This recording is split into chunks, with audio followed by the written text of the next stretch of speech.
A brief explainer by Dalio. What are tariffs? Tariffs are taxes that 1. Raise revenue for the country, imposing them that both the foreign producers and the domestic consumers pay. How much paid by each depends on their relative elasticities, which makes them an attractive tax. 2. Reduce the global efficiencies of production. 3. Are stagflationary for the world as a whole, more deflationary for the tariffed producer, and more inflationary for the importer that imposes the tariffs. 4. Make companies in the importing tariffing countries more protected from foreign competition in the domestic market, which make them less efficient, but more capable of surviving if aggregate domestic demand is maintained through monetary and fiscal policy. 5. Are necessary in times of an international great power conflict to assure domestic capabilities for production. 6. Can reduce both current account and capital account imbalances, which in plain English means reducing the dependencies on foreign production and foreign capital, which is especially valued in times of global geopolitical conflicts/wars. Those are the first-order consequences. A lot of what happens from there depends on how.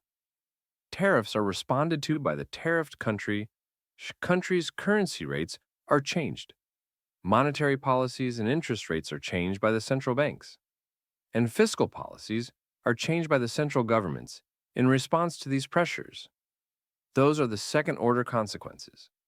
More specifically regarding these. 1.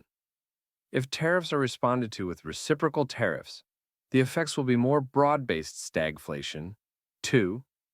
If the monetary policies are eased, real interest rates decline, and the currency is weakened in countries where the deflationary forces are greatest, which is a normal central bank response, and/or the monetary policy is tightened, real rates are raised, and the currency is strengthened where the inflationary forces are greatest, which is a normal central bank response, and/or 3.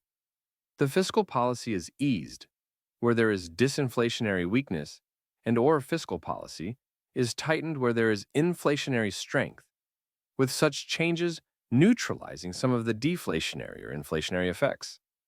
So there are a lot of moving parts, and there's a lot to measure in order to judge the market impacts of big tariffs. These impacts go beyond the first points I made about the first-order effects of tariffs, which are influenced by the second-order effects I referred to. However, what is clear as the background in the future is that 1. The production, trade, and capital imbalances, most importantly the debts, must come down one way or another, because they are dangerously unsustainable for monetary, economic, and geopolitical reasons. So the current monetary, economic, and geopolitical orders must change. 2. They will likely come with abrupt, unconventional changes, like those I describe in my new book, How Countries Go Broke: The Big Cycle. And 3. The longer-term monetary, political, and geopolitical effects will depend mostly on the trust in the quality of the debt and capital markets as a safe storehold of wealth, countries' productivity levels, and the political systems that make countries attractive places to live, work, and invest. Additionally, there is a lot of talk now about whether it is a helpful or harmful thing, that one. The US dollar is the world's primary reserve currency, and 2, the dollar is strong. It is clearly a good thing that the dollar is a reserve currency, because it creates a greater demand for its debt and other capital than would otherwise exist if the U.S. doesn't have that privilege to abuse via overborrowing. Though since the markets drive such things, it inevitably contributes to abusing this privilege and overborrowing and debt problems, which has gotten us to where we now are. That is, needing to deal with the inevitable reducing of goods, services, and capital imbalances, needing to take extraordinary measures to reduce the debt burdens, and reducing foreign dependencies on these things because of geopolitical circumstances.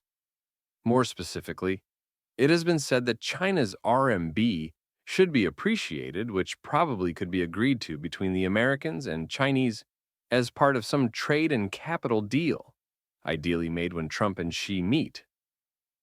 That and/or other non-market, non-economic adjustments would have unique and challenging impacts on the countries they apply to, which would lead to some of the second-order consequences I mentioned earlier happening to cushion the effects. I will watch what is to come and we'll keep you posted on what I think will be the first and second order consequences. Thanks for watching. Don't forget to like, comment, share, and subscribe to Syndicate Investing.